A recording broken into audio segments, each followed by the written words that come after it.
The Vietnam War was the formative experience for a generation of CIA and military intelligence personnel involved in the Phoenix program. They viewed the military defeat in Vietnam as a betrayal on the home front, a loss of will by domestic political enemies, not a military failure against a nationalistic revolution fought as a guerrilla war. The Phoenix program, assassinating suspected VC sympathizers in a systematic manner, worked well and is the blueprint for the current black operation targeting thousands of loyal Americans using state-of-the-art microwave and radio frequency radiation weapons. The motivation to suppress domestic dissidents and to assassinate loyal American opposition stems from the perception of dissent against the war as treason. This philosophy is stated very clearly in the Mind War paper written by NSA General Michael Aquino. The Department of Defense has a huge stake in futuristic technology that kills by ionizing and non-ionizing radiation, leaving little or no trace. The indiscriminate killing of the Phoenix program continues on American soil.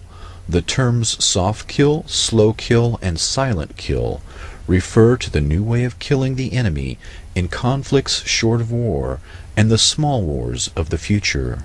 The counterinsurgency doctrine has now been applied to the home front so that the perceived betrayal of the military in Vietnam will not be repeated.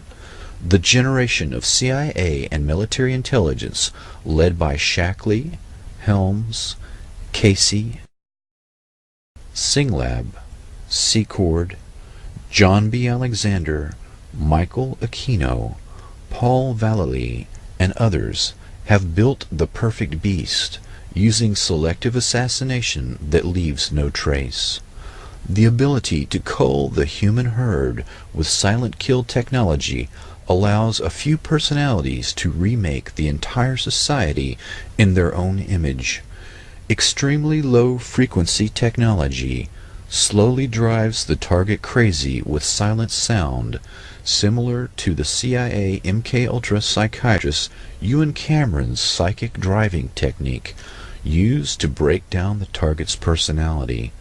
The new buzzwords at the Pentagon are synthetic telepathy and psychotronics. Another means of attack on targets is the Smirnov patent that uses subliminal suggestion to manipulate human behavior. This patent was purchased by the remote viewing company Scitech Corporation.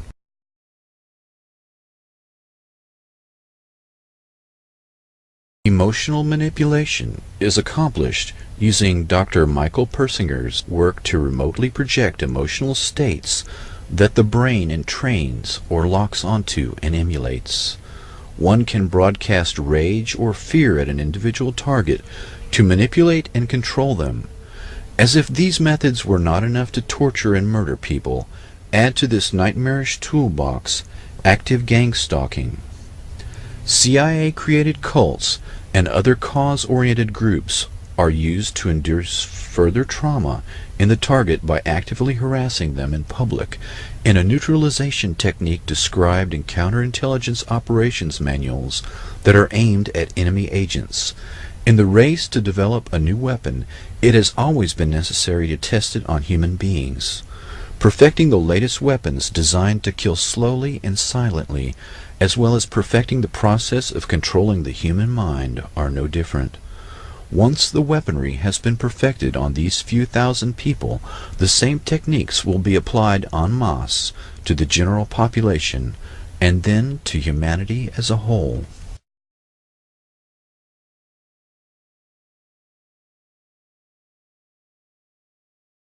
MKUltra was the secret CIA crash program to develop techniques to control the human mind, with the conviction that the keys to brainwashing lay in technology.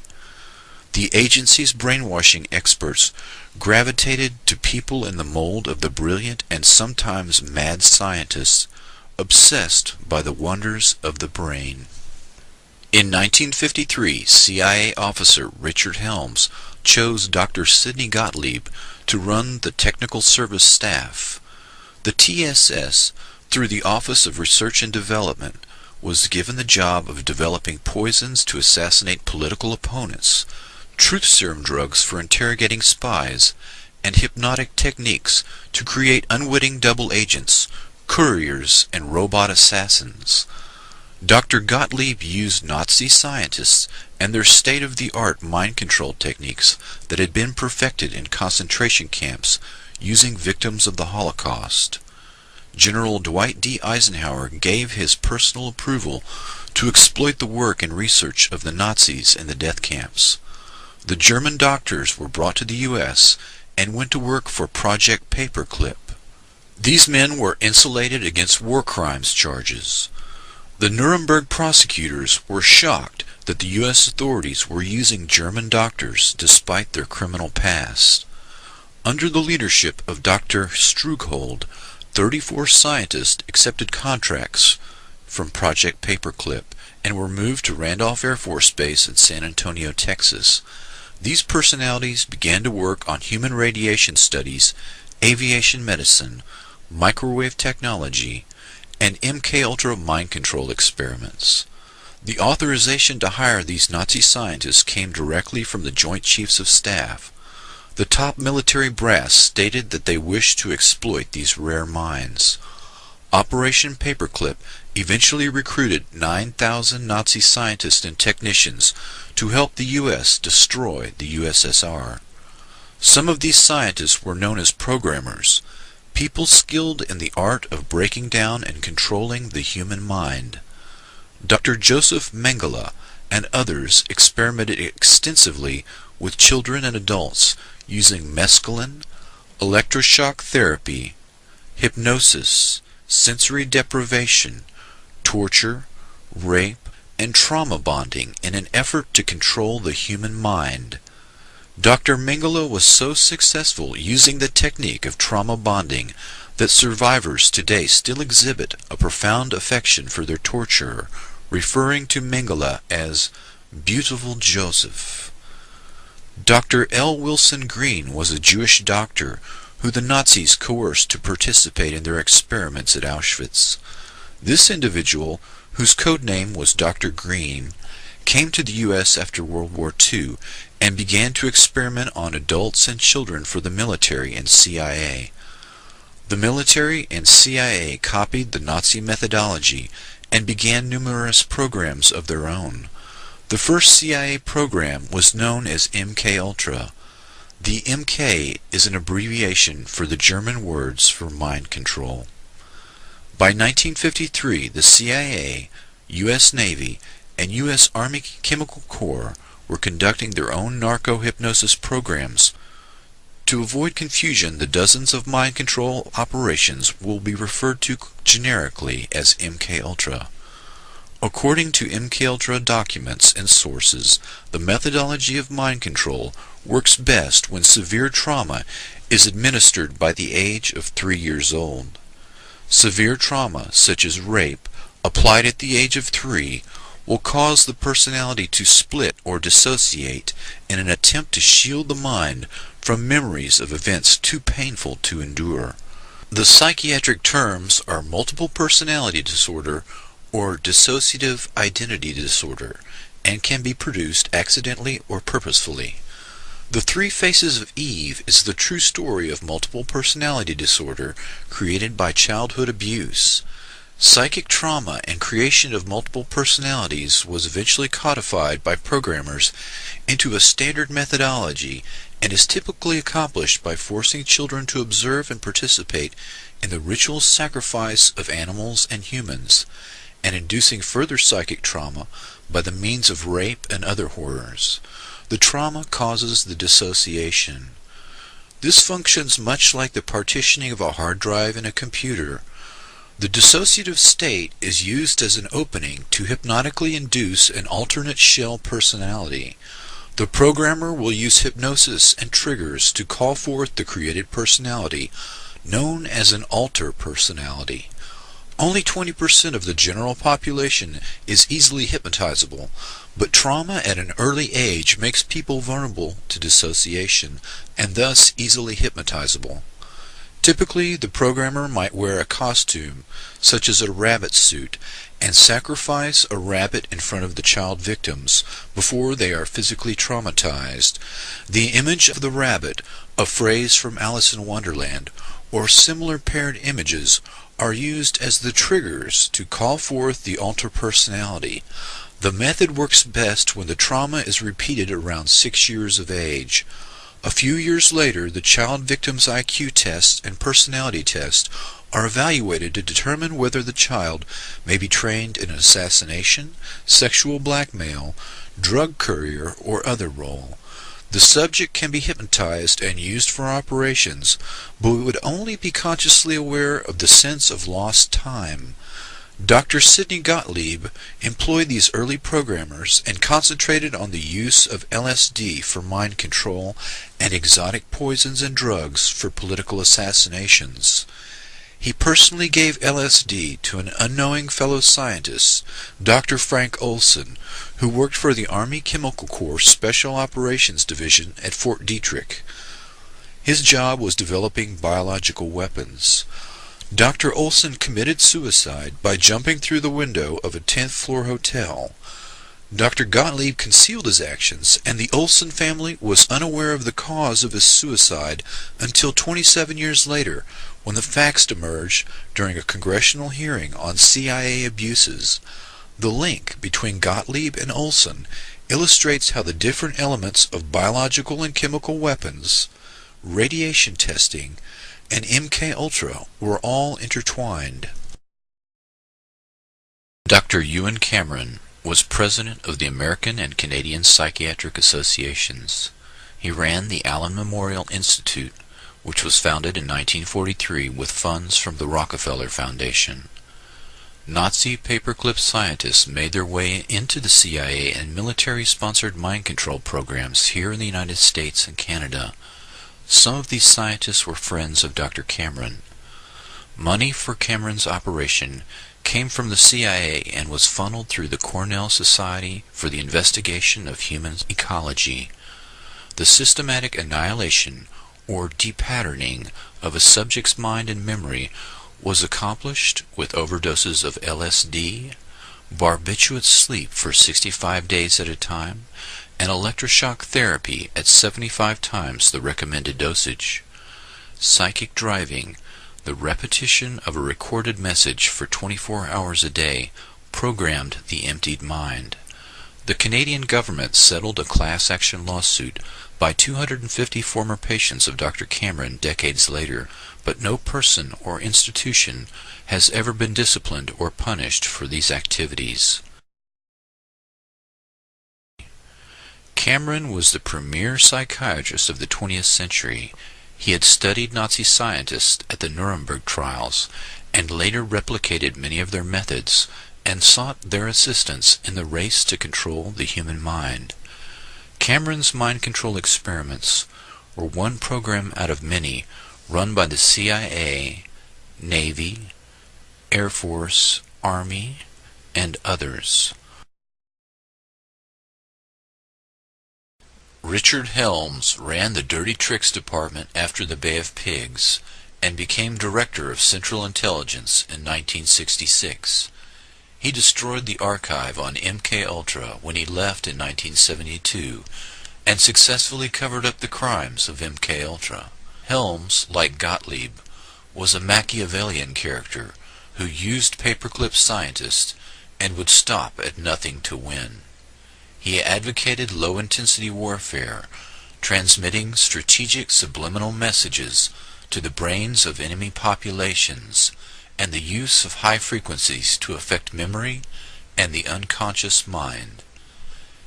In 1964, he wrote a memo to the Warren Commission, where he mentions biological radio communication.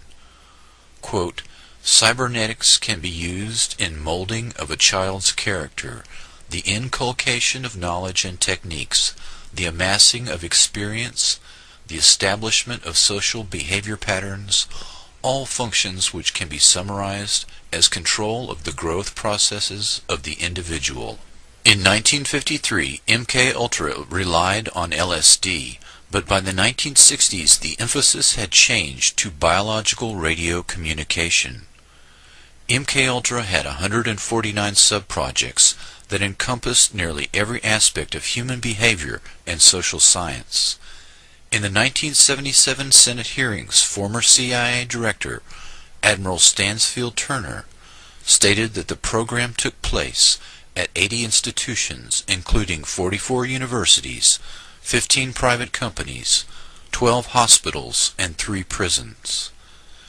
MKUltra Subproject 119 was the foundation of all non-lethal weapons programs currently active and included a summary of 5 areas, one of which is entitled Techniques of Activation of the Human Organism by Remote Electronic Means. This memo was dated August 17, 1960, and when viewed with other evidence that was not destroyed, shows significant interest in radio frequency weapons and direct control of human behavior at a distance. By 1960, the CIA dropped emphasis on the use of LSD in favor of electronic influence. This aspect of the research is where the greatest modern emphasis has been, rather than chemical or biological agents, both of which violate existing treaties and leave physical traces.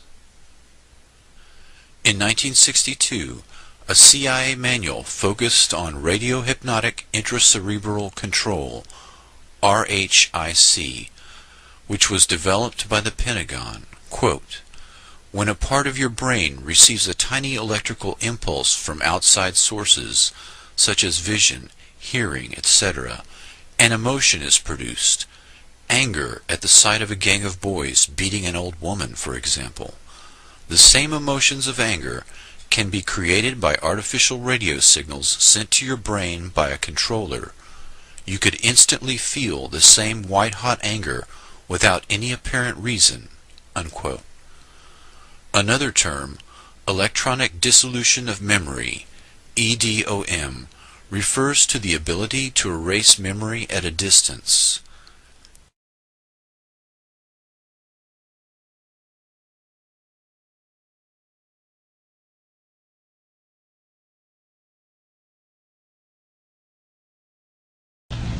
I'm Chris DiNicola, born July of 1962, rendering me 32 years of age. I was a subject in radiation as well as mind control and drug experiments performed by a man I knew as Dr. Green. I was a subject from 1966 to 1976. Dr. Green performed radiation experiments on me in 1970, focusing on my neck, throat, and chest, 1972 focusing on my chest and my uterus in 1975. Each time I became dizzy, nauseous, and threw up. All these experiments were performed on me in conjunction with mind control techniques and drugs in Tucson, Arizona. Dr. Green was using me mostly as a mind control subject from 1966 to 1973. His objective was to gain control of my mind and train me to be a spy assassin. I was in what looked like a laboratory and there seemed to be other children. I was strapped down, naked, spread eagle, on a table, on my back. Dr. Green had electrodes on my body, including my head. He used what looked like an overhead projector and repeatedly said he was burning different images into my brain while a red light flashed aimed at my forehead. In between each sequence, he used electric shock on my body and told me to go deeper and deeper, while repeating each image would go deeper into my brain, and I would do whatever he told me to do. I felt drugged because he had given me a shot before he started the procedure. When it was over, he gave me another shot. The next thing I remember, I was with my grandparents again in Tucson, Arizona. I was 4 years old. You can see from this experiment that Dr. Green used trauma, drugs, post-hypnotic suggestion, and more trauma in an effort to gain total control of my mind. He used me in radiation experiments both for the purposes of determining the effects of radiation on various parts of my body and to terrorize me as an additional trauma in the mind control experiments. The rest of the experiments took place in Tucson, Arizona, out in the desert. I was taught how to pick locks, be secretive, use my photographic memory, and a technique to withhold information by repeating numbers to myself. Dr. Green moved on to wanting me to kill dolls that look like real children. I stabbed a doll with a spear once after being severely traumatized, but the next time I refused. He used many pain induction techniques, but as I got older, I resisted more and more. And Dr. Green ruthlessly used electric shock, drugs, spun me on a table, put shots in my stomach and my back, dislocated my joints, and hypnotic techniques to make me feel crazy and suicidal.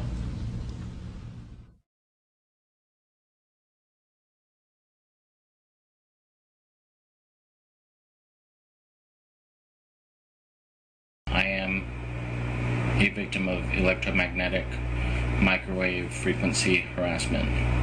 I am being physically tortured every day. Covert, silent radio frequency electronic attacks being carried out in public against people in their homes across the USA. The electromagnetic harassment started at the end of 1996 and beginning of 1997. It felt like they were just like messing up my body, and it just felt like I was getting physically tortured, and I couldn't stop them. I've been targeted with electromagnetic energy on at least 2 occasions where I measured the power at over 100% of the FCC allowed limit for RF exposure using a NARDA 8718 radiation hazard meter. The trajectories we've tracked, it's been coming from the neighbors. First, you're skeptical, but we've tracked our health, the temperature in the home. We've had blanks that are supposed to reflect microradiation and radar. They're radar reflective material, and they've burned. It's just really embarrassing and humiliating, and I hate being in this position, but I have to stick it out. Hopefully I'll be free soon. But thank you for listening. Bye.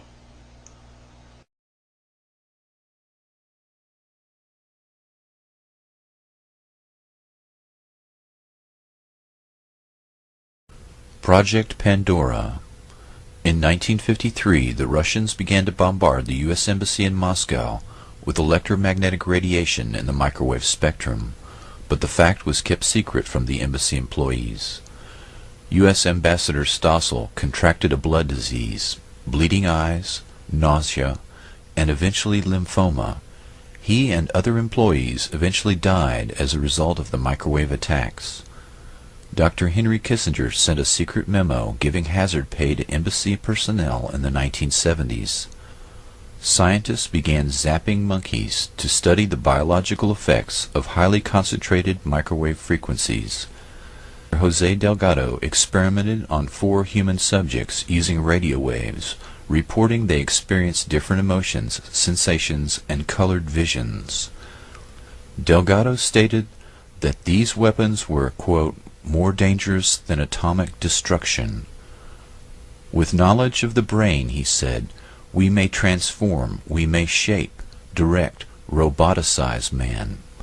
I think the great danger of the future is that we will have roboticized human beings who are not aware that they have been roboticized, unquote. Dr. Delgado was in fact responsible for the development of a brain transponder that was used to roboticize human subjects.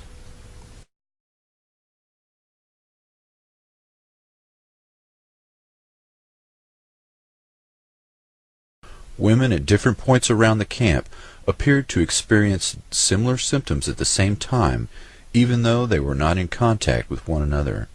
Large numbers of women complained of sudden feelings of extreme tiredness shortly before major events, such as the departure of a cruise missile convoy. Readings taken with a wide-range signal strength meter showed marked increases in the background signal level near one of the women's camps at the time they claimed to be experiencing ill effects, including vertigo, retinal bleeding, burnt face even at night, nausea, sleep disturbances, palpitations, loss of concentration, loss of memory, disorientation, severe headaches, temporary paralysis, faulty speech coordination, irritability, and a sense of panic. These effects have been reviewed by Dr. Robert Becker, twice nominated for the Nobel Prize and a specialist in electromagnetic effects. His report confirms that the symptoms mirror those he would expect to see had microwave weapons been deployed.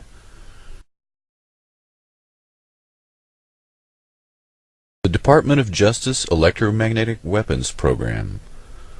The Department of Defense uses the Department of Justice to develop and test non-lethal weapons as an aspect of deniability because many of these applications violate existing treaties. By using the Department of Justice and classifying these programs as crowd control, they are able to avoid scrutiny and can violate the spirit of the law without technically being in violation of international treaties. In 1993, the National Institute of Justice Initiative on Less Than Lethal Weapons recommended that state and local police departments in America utilize psychotronic, electromagnetic, and other mind control weapons against American citizens involved in, quote, domestic disturbances, an open-ended term that could include family arguments. The report said, quote, short-term research will be completed to adopt military technology to use by domestic law enforcement, including laser, microwave, and electromagnetic weapons, unquote. The Washington Post reported, quote, the Pentagon and the DOJ have agreed to share state-of-the-art military technology with civilian law enforcement agencies, including exotic non-lethal weapons, unquote. This new approach to law enforcement was showcased in a 3-day secret conference on non-lethal weaponry at the Applied Physics Laboratory at Johns Hopkins University in Maryland. The conference head was Colonel John B. Alexander, Program Manager for Non-Lethal Psychotronic Defense, Los Alamos National Laboratory. Attending the meeting was Attorney General Janet Reno, military weapons specialists, and representatives from state and local police departments.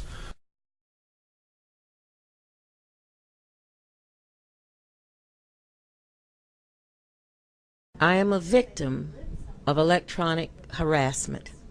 All right, my name is Catherine Moore. I am formerly of Wilmington, North Carolina. Today, I live in Miami, Florida with my daughter.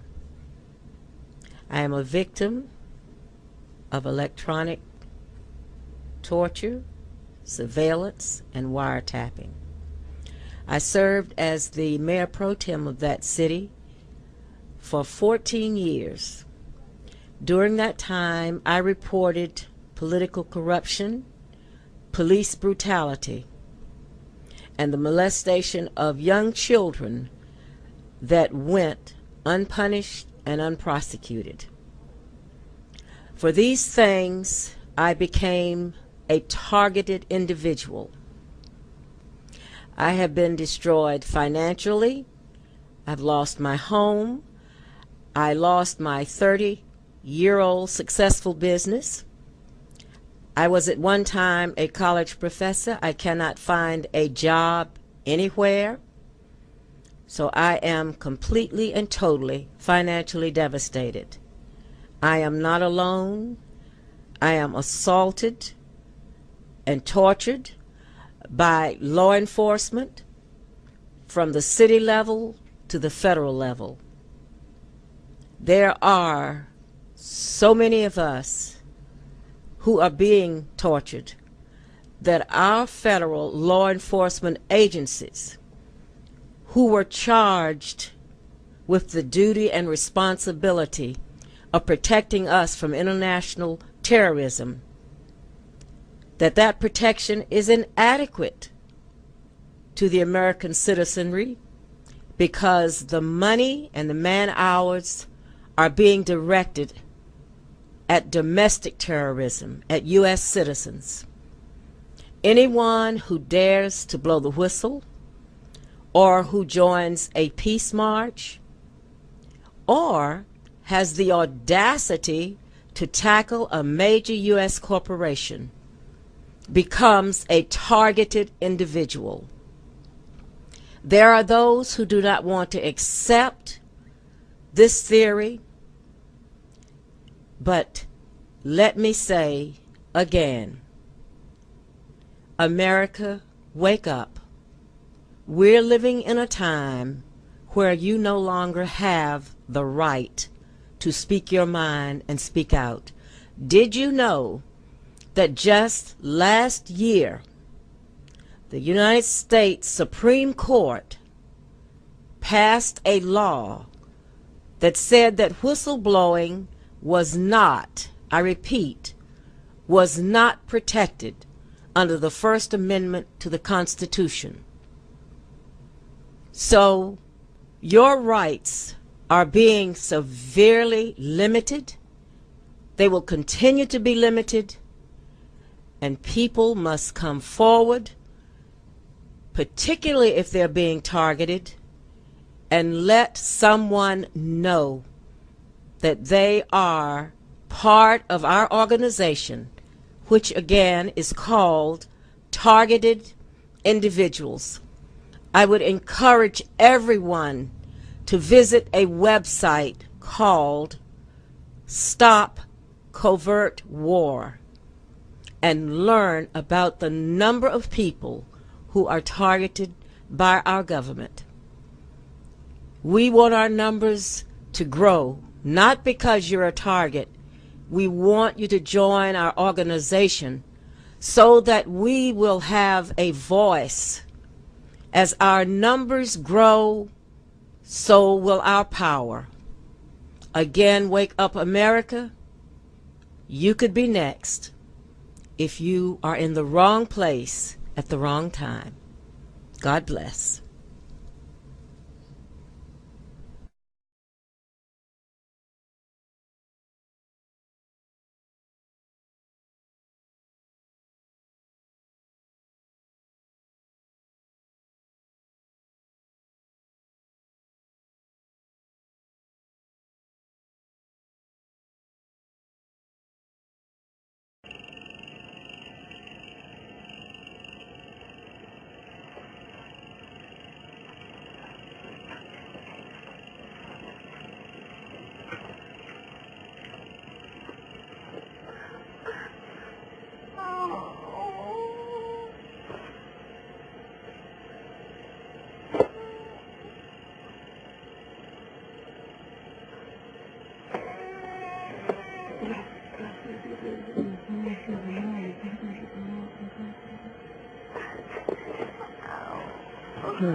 Color rosa, color azul. Y le dice la tatuajita, y van corriendo, y van brincando, y hay mucha agua y luego van a tirar ahí.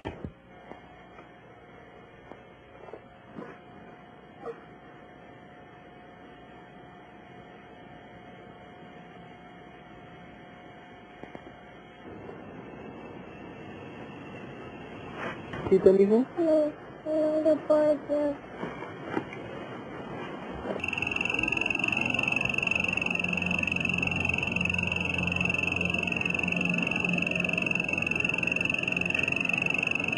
duele, mijo? ¿Te duele pancha?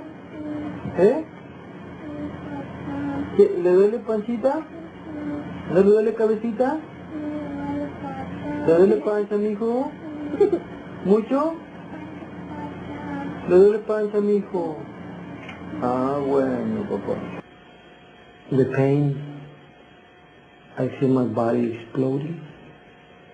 It doesn't matter where I go, whether I'm standing up or laying down. It doesn't matter. I feel my body exploding. I'm very sick.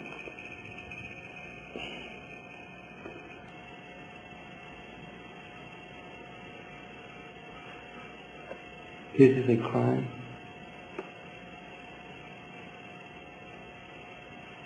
I feel my breathing.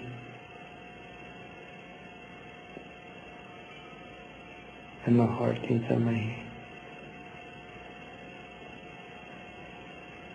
I got my head all swollen. Every time I cough, sneeze, I feel like my head is exploding.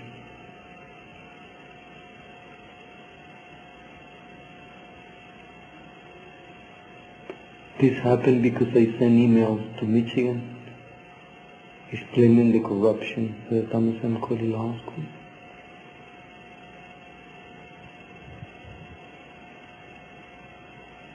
That happened Monday. On Tuesday, the meter started showing 12 watts per square meter flashing. That is more than is required to cause physical harm.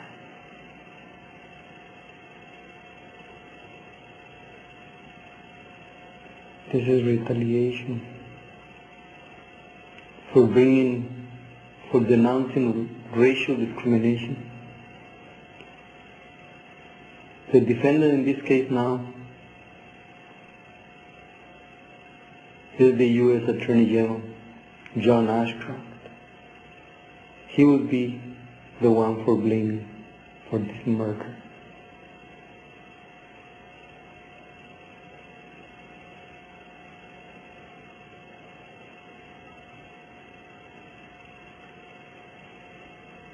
God bless us, and God bless America.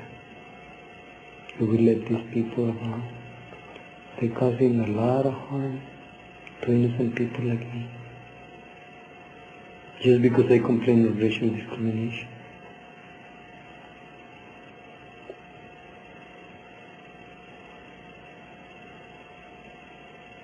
And because I complain about the former Chief Justice of the Michigan Supreme Court stealing money from us. His name is Thomas Brennan, and I hold him responsible for this. God bless him.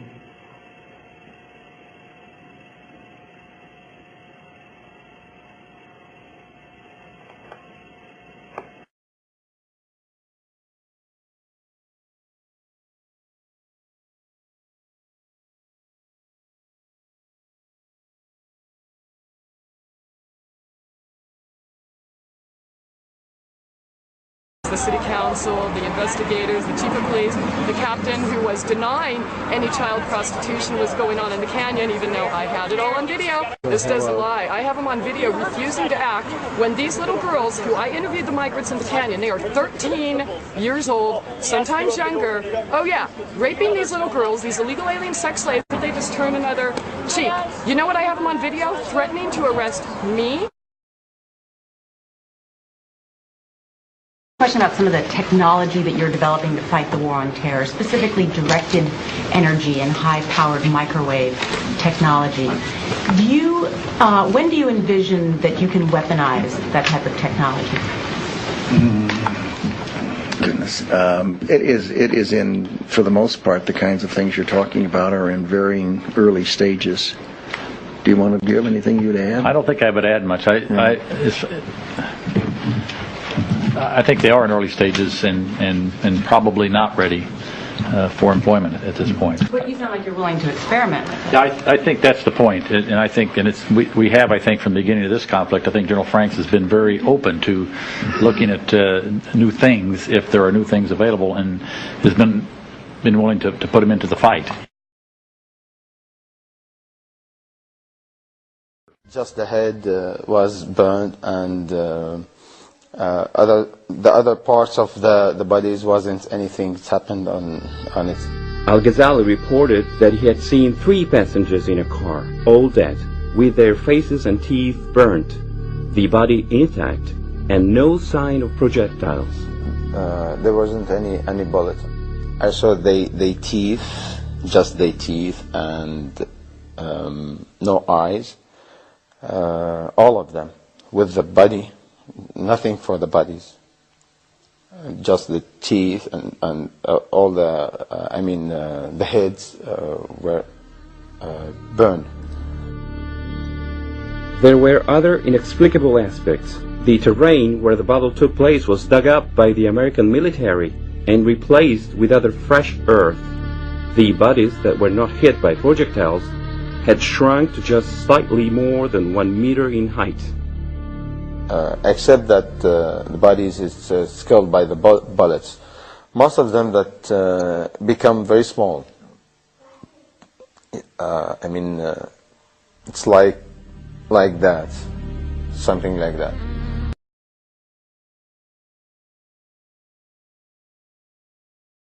Talk with the colleague Dr. Saad Al-Faluji, which is the chief surgeon in that hospital. Dr. Al-Faluji said to me that from the survivors that he operated, that they said they did not hear any noise. So there was no explosion to hear, no metal fragments or shrapnels or bullets in the bodies.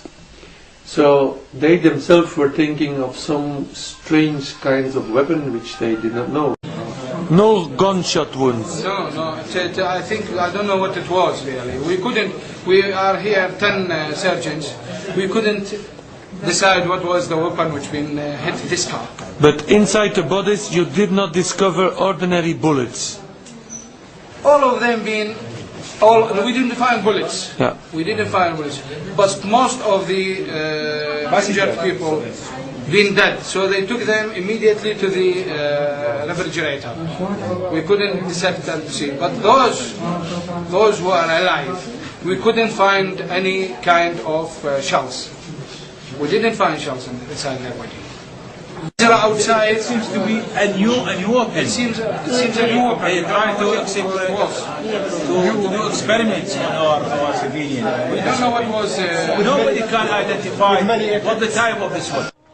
26 in the past. About 20 of them. Some of them have no head. The head being cut. Some of them, the arms, the legs. The only one who didn't injure was the driver. And really, I don't know how he reached our hospital. Because one hand, one arm was in his lap. One head beside him. It was a very, very strange, horrible thing. In the roof of the car, there was part of the body, momentum, intestine, brains. Yes, all parts of the body. It was a miserable, it was very, very, very, very miserable. I told them before. Do you have idea with what kind of weapons they attacked that bus? The bus, we didn't know what kind of weapon would be hit. Really, what we saw, cut arms, cut legs, cut head, abdomen, open abdomen. The temptation to use public power and play God is almost irresistible.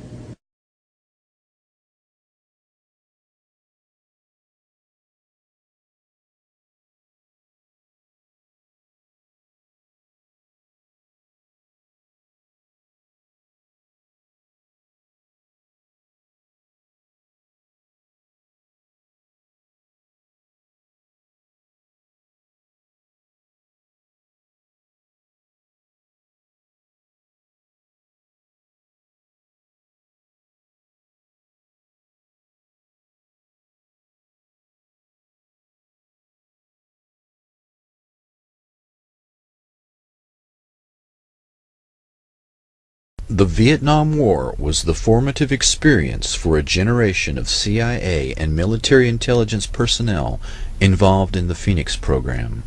They viewed the military defeat in Vietnam as a betrayal on the home front, a loss of will by domestic political enemies, not a military failure against a nationalistic revolution fought as a guerrilla war.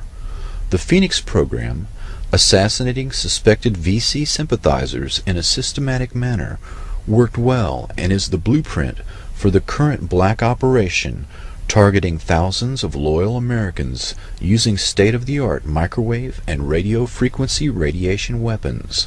The motivation to suppress domestic dissidents and to assassinate loyal American opposition stems from the perception of dissent against the war as treason.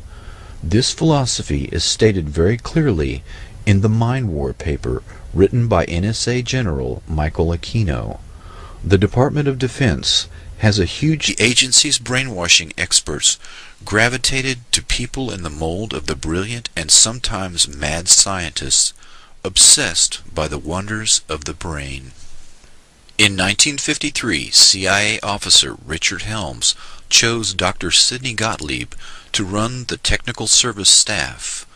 The TSS, through the Office of Research and Development, was given the job of developing poisons to assassinate political opponents, truth serum drugs for interrogating spies, and hypnotic techniques to create unwitting double agents, couriers, and robot assassins.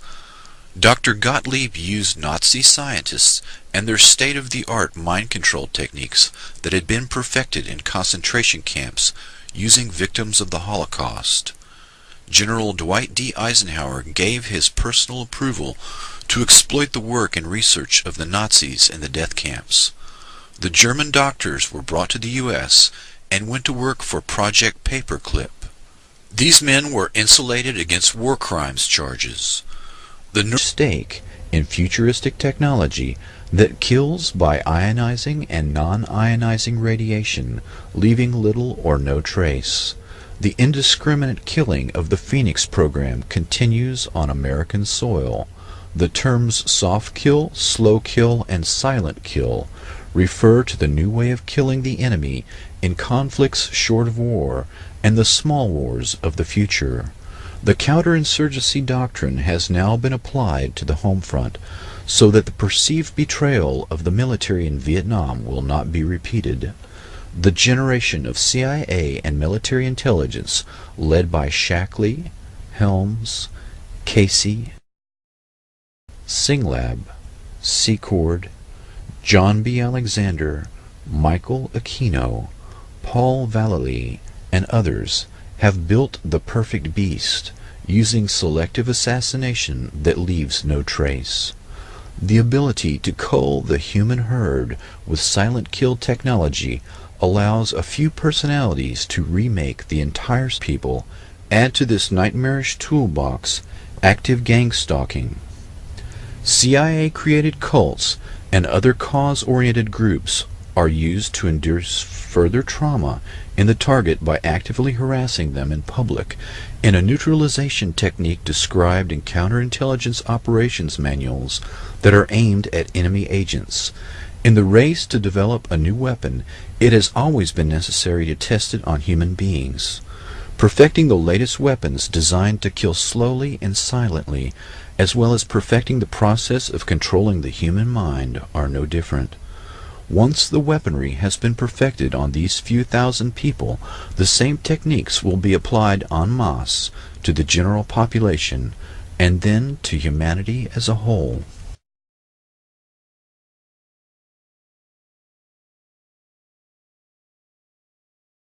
MKUltra was the secret CIA crash program to develop techniques to control the human mind, with the conviction that the keys to brainwashing lay in technology. The society in their own image. Extremely low frequency technology slowly drives the target crazy with silent sound, similar to the CIA MKUltra psychiatrist Ewan Cameron's psychic driving technique, used to break down the target's personality. The new buzzwords at the Pentagon are synthetic telepathy and psychotronics. Another means of attack on targets is the Smirnov patent that uses subliminal suggestion to manipulate human behavior. This patent was purchased by the remote viewing company Cytec Corporation.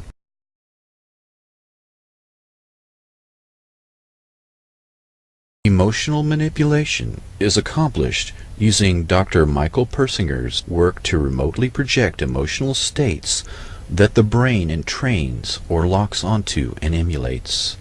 One can broadcast rage or fear at an individual target to manipulate and control them. As if these methods were not enough to torture and murder